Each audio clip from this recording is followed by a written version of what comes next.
Habeas corpus यानी बंदी प्रत्यक्षीकरण याचिका दायर की है, जिसमें उन्होंने एनएसए के तहत वांगचुक की गिरफ्तारी को चुनौती दी है। याचिका में वांगचुक की सुरक्षा का सवाल उठाते हुए उनकी रिहाई की मांग की गई है।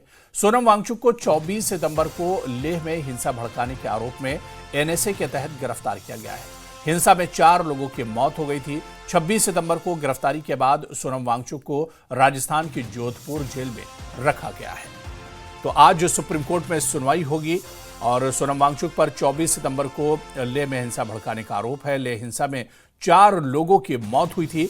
19 दिन से राजस्थान के जोधपुर जेल में सोनम वांगचुक बंद हैं। सुप्रीम कोर्ट में अब सोनम वांगचुक के रिहाई पर आज सुनवाई होनी है। तो सोनम वांगचुक की पत्नी ने यह याचिका दायर की है। एनएसए के तहत सोनम वांगचुक की गिरफ्तारी को इसमें चुनौती दी गई है। सोनम वांगचुक पर 24 सितंबर को लेह में हिंसा भड़काने का आरोप है। इसके अलावा लेह हिंसा में 4 लोगों की मौत हुई थी। 19 दिन से ही राजस्थान के जोधपुर जेल में सोनम वांगचुक बंद हैं। सुप्रीम कोर्ट में सोनम वांगचुक के रिहाई पर अब सुनवाई होगी। उनकी पत्नी गीतांजलि की याचिका पर यह सुनवाई सुप्रीम कोर्ट में होगी। यानी सुप्रीम कोर्ट का रुख क्या कुछ रहता है, यह देखना बहुत अहम होगा। इसके अलावा आपको बताते चलें कि लेह में अब हालात पहले के मुकाबले में बेहतर है। इधर सोनम वांगचुक की रिहाई को लेकर सुप्रीम कोर्ट में याचिका दायर की गई है, जिस पर आज अहम सुनवाई सुप्रीम कोर्ट में होगी।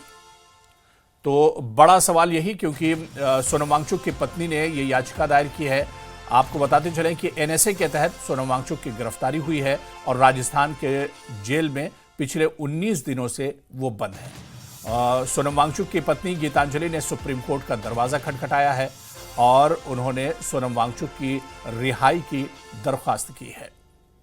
तो एनएसए के तहत चुनौती दी गई है। एनएसए के तहत यह गिरफ्तारी हुई थी, जिसे अब सुप्रीम कोर्ट में चुनौती दी गई है।